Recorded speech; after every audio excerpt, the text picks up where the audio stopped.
హైవేకి దగ్గరలో కావాలి, విలేజ్ టు విలేజ్ డాంబర్ రోడ్కే కావాలి, మనకు ఏదైనా farm house guest house purpose కావాలి, లేకపోతే ఫ్యూచర్ ఇన్వెస్ట్మెంట్ గురించి తీసుకుందాం అనుకున్న వాళ్ళ కోసం బెస్ట్ ప్రాపర్టీ అయితే తీసుకొచ్చానండి.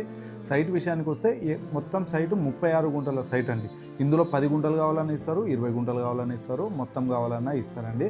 ఎవరన్నా ఇద్దరు ముగ్గురు నలుగురు కలిసి తీసుకుందాం అనుకున్న వాళ్ళకు బెస్ట్ ప్రాపర్టీ అనుకోవచ్చండి. మనకు 36 గుంటలకు రోడ్ ఫేసింగ్ దాదాపుగా ఒక 350 ఫీట్ల రోడ్ ఫేసింగ్ వస్తుందండి. ఒక్కొక్క 10 గుంటలకు 100 ఫీట్ల రోడ్ ఫేసింగ్ వస్తుంది. బెస్ట్ ప్రాపర్టీ అనొచ్చు. విలేజ్ టు విలేజ్ డాంబర్ రోడ్కి ఆనుకొనే ఉంటుందండి. ఇందులో వచ్చేసి ఒక బావి ఉంది, ఎప్పటికీ మనకు ఫుల్ వాటరు. చుట్టుపక్కల మొత్తం కల్టివేషన్ ఉన్న land, clear title direct owner దగ్గర నుంచి వెళ్ళి అమ్మకానికి వచ్చిందండి. ఇది మనకు హైదరాబాద్ టు వరంగల్ వెళ్ళే నేషనల్ హైవేకి ఒక 4-4.5 కిలోమీటర్లు వస్తుంది. మనకు వరంగల్ నుంచి వెళ్ళి మాత్రం కేవలం ఒక 45-50 కిలోమీటర్ల దగ్గరలో ఉంటుందండి. ఎవరికైనా ఫార్మింగ్ మీద ఇంట్రెస్ట్ ఉండి, లేకపోతే చిన్న బడ్జెట్లో తీసుకుందాం అనుకున్న వాళ్ళకు బెస్ట్ ప్రాపర్టీ.